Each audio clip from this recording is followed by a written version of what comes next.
So I just want to talk about wrestling. I'm gonna talk about AEW. I know that I'm a bit behind on that. I caught up and everything, but I want to talk about what I've been watching. And so let's start with their women's division. So right now, we have Mariah May. She is the AEW World's Women's Champion, right? Love her. Now, at first, when she became champion, her storylines were very not great, right? And so the transition was hard. That change was hard for me because I'm like, girl, we need you to do something other than just to talk trash all the time, and then people just come up to you and get a title shot just because you talk trash about them. But I feel like AEW is being a bit more intentional with their storyline with Mariah May. She just had a championship match at World's End, AEW World's End in 2024. That was the last time she defended her title, and it was against Thunder Rosa, right? And they had like a street fight, a Tijuana street fight. And I felt like it was okay storyline wise. It wasn't the best, but it wasn't the worst that we've seen. You know what I mean? It was okay. The whole storyline was her, Mariah May making fun of Thunder Rosa's culture, her family, and all that stuff. The only thing I feel about Mariah May that just doesn't click with me is her matches. Her matches end very abruptly. Like, we don't have a real flow there. And so that's the only thing that I wish she would just fix, because her character is great. She's an evil, trashy, horrible human being. She is the woman from hell, and she plays her part very well. The way she talks, the way she acts, everything about it is great. And so I just wish that we would have better matches, longer matches with her, because that's the only thing I feel like is really missing in this championship reign. I think she's had a good reign. She's beaten good people, good competitors, but we need more. And now we're gonna be having the first ever Casino Gauntlet match to crown the number one contender for the women's title.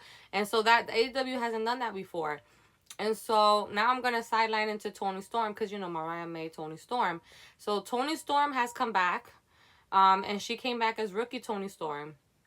I don't mind this. I'm actually really happy for this, because now we get to keep Mariah May apart from Toni Storm even longer. And Toni Storm can rebuild herself as the rookie that she is, because she has amnesia. And it goes with her character. Like, every time Toni Storm has lost a title in AEW, she comes back as a different person because it breaks her. That is her story. It literally breaks her. And so I don't mind her coming back and having amnesia and not knowing all these people. I love seeing her fight Taya Valkyrie. I love seeing her fight Deonna Purrazzo. She just had a 3-way match to see who was going to take that number one spot for that Casino Gauntlet match that's coming up on Maximum Mayhem. So I love what we've been doing with Toni Storm. In that match, she went against Chris Statlander and Willow Nightingale. And I've just been really enjoying it. I've been really enjoying her character there. Now, let's talk about the TBS champion. The TBS champion is Mercedes Moné, and she defended her title at World's End against Chris Statlander, right? And she's a busy lady. She has like 4 titles now. Like, she went to Japan. I think she competed against Mina, and she won. And so now it seems like she seems to have 4 titles. And so good for her. She's killing it. She's killing it. I'm a huge fan. But in AEW, for her TBS championship, she went against Chris Statlander. Now, I was very, very critical of this, because we changed Chris Statlander's whole entire character for this feud. We had just turned her a heel, then we now turned her a face for no reason. And so I was very, very critical of this. And then I saw their first match. And for once, it's rare for me, I could care less about the storyline, because the match delivered. I was so excited for the second round. Mercedes versus Chris Lander part 2. I was super excited, because I was like, oh my god, if their first match was so great, their second match has to be just as good. And it did not disappoint, okay? Because let me tell you something. There's a rarity in this feud, in this storyline. And the rarity is that their storyline is being told through their matches. Mercedes Moné is being pushed the farthest she's ever been pushed against a competitor. And it's not to say she hasn't had great competitors before, but I feel like Chris Statlander has been that wrestler where you believe she can beat Mercedes Moné. Who knows? Maybe her third time is the charm with her, right? But so far, Chris Statlander has always been this close to winning. Always this close to winning. She just hasn't been able to get the win. Like, she just hasn't. But again, like I said, I don't mind. I feel like their story is being thrown through their matches. Like, in the second match they had together, I feel like Mercedes was more desperate. Because it seemed like Chris had her number. She always pushes her to the edge in her matches. And so I appreciate that about this feud. Now, I don't know anything about a number one contender for her match because, like I said, she's been busy. She's been wrestling outside of the country. And I know she should be coming back soon. Especially, like I said, she just won a whole new title. And so, like, good for her. Good for her. Now, I do want to talk about some other wrestlers because AEW has really been showcasing their women's division. Could they do better? Of course, they can always do better. We can always do better. But I do want to talk about Jamie Hayter. Like I've said, I think that her return has been a success. Like, she has been facing people in these little mini feuds, and I don't mind that because I like that she's being stayed apart from that title. She's a good contender for that title, but we're building her back up. Like, she was injured for over a year.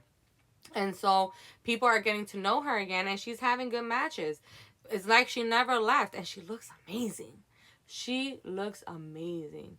You know, the 70s styles that she's been using works for her. She reminds me like Daphne from Scooby-Doo. But anyway, I don't want to digress.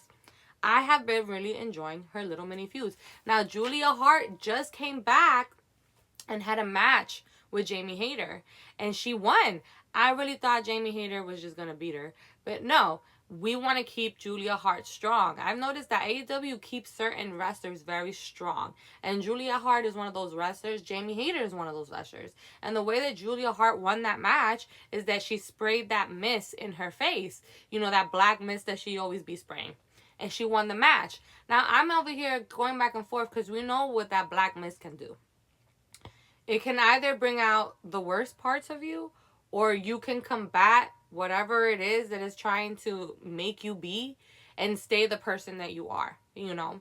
So I'm wondering if Jamie Hayter is going to have like an internal struggle, or if it's just not going to affect her at all because, you know, she is who she is. It's not going to change her. It's not going to be like a Blue Sky situation that when she got misted, she turned evil. And so I'm really interested to see where we go from here. Because I've been really enjoying these little mini feuds that we've been getting on AEW. It's been showing up a lot of more women on their show. And I appreciate it. I really appreciate it. I also want to say it's nice to see Penelope Ford. She hasn't missed a beat either. She's gotten a lot better since the last time I saw her, you know, since she got injured. And I've been enjoying the matches that she has had. It's like she never left too. Like, she's been going back to like her original feuds that she had before she got injured. And so good on her for coming back and looking strong. Now, I do want to mention the Mariah May, the, you know, AEW champion, the women's champion. She's going to have a match with Cameron. And that Cameron is something else. You know, she's a little cuckoo in the head. She's a little out there. But it's going to be interesting. I'm glad we're putting her in a match that's not a title match. Like, let's see her wrestle people. And like I said, you know, people are earning their title shots at her finally. Again, very happy about that. But she can also wrestle women. Like, she can't stand the whole women's division. She says she killed it. Might as well go in there and wrestle a lot of these women that you've been talking crap about. Doesn't have to be a title match, but we can still showcase the champion. Again, I just hope that her match does not end abruptly. That's all. I just hate that. Like, we have a flow and then bam, it just ends. It leaves you disappointed. It doesn't feel like there's been a climax at all in her matches. But that's all I wanted to say about the women's division. Like I said, I have been enjoying their little stories here and there, and they have improved. Like, where they were, hopefully we keep on track and keep improving, okay? Because I would love to see Chris Statlander versus Mercedes Part 3. I want to see Jamie Hayter get a shot at that title. Toni Storm is going to do it. You know, we have a really deep division here. Let's use as many wrestlers as we can. And I like I said, I've been enjoying it.